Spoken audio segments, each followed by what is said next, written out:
الرحيم. اللهم صل وسلم وبارك على سيدنا محمد وعلى اله واصحابه اجمعين. ازيكم يا حبايبي، عاملين ايه؟ يا رب دايما تكونوا بخير وفي احسن حال. صباحكم زي الفل ونهاركم ابيض. النهارده ان شاء الله طالعه اتكلم على الدهن.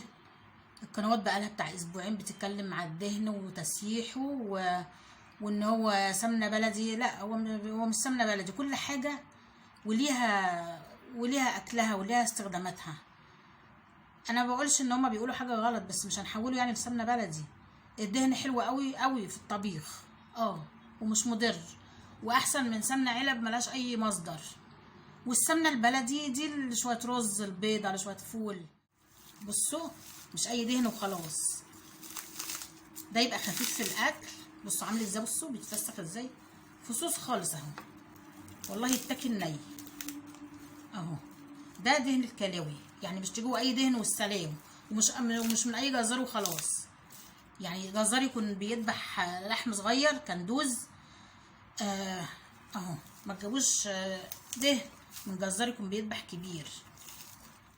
فرم معايا في الكبه والحمد لله ما غلبنيش ولا حاجه. بصوا عامل ازاي اهو.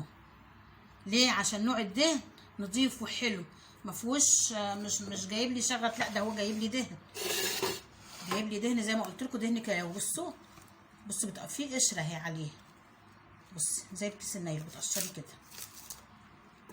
سامعين صوته حبايبي؟ الدهن اهو بعد ما فرمته كله، بصوا كده احسن بقى، عامل زي الرمل اهو. طي النار عليها اهي، وهي بتتسيح هروح نازله عليها كده بكوبايه زيت. بسم الله الرحمن الرحيم.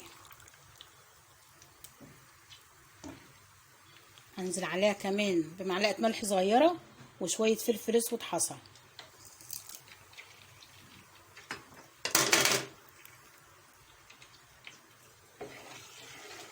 تعرفيها بقى ازاي ان هي استوت؟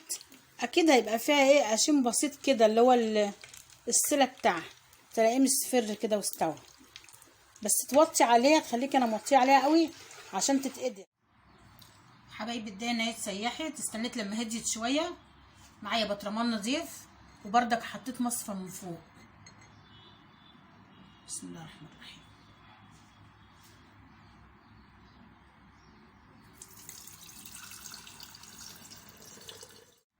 حبه فلفل كده اهو في البطرمان. القشيم بتاعه اهو اللي فيه ده الفلفل الاسود، عايزه خليه هو بيبقى حلو قوي. يعني انت لو عملتي المحشي وحطيتي معلقه على الوش كده حلوه، يدي المحشي طعم. طبختي طبيخ مثلا من غير لحمه، حطي منه معلقه على الصلصه، هيدي طعم حلو وشمخه حلوه قوي.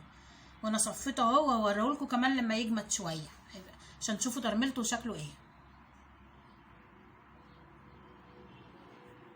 حبايبي عايزه اوريكم الدهن اهو تاني يوم اما جمد شويه. بصوا بس عشان انا بصور بايد وماسكه بايد. بصوا مرمل ازاي، بصوا زي السمنه. ولما تيجوا تجيبوا دهن تقولوا له دهن كلاوي، وتجيبوا كده نضيف وابيض ومن عند جزار نضيف واعملوه. وده كيلو ب70 جنيه عشان تبقوا عارفين. الفيديو عجبكم، استنوا على خير ان شاء الله فيديو جديد، والسلام عليكم ورحمه الله وبركاته.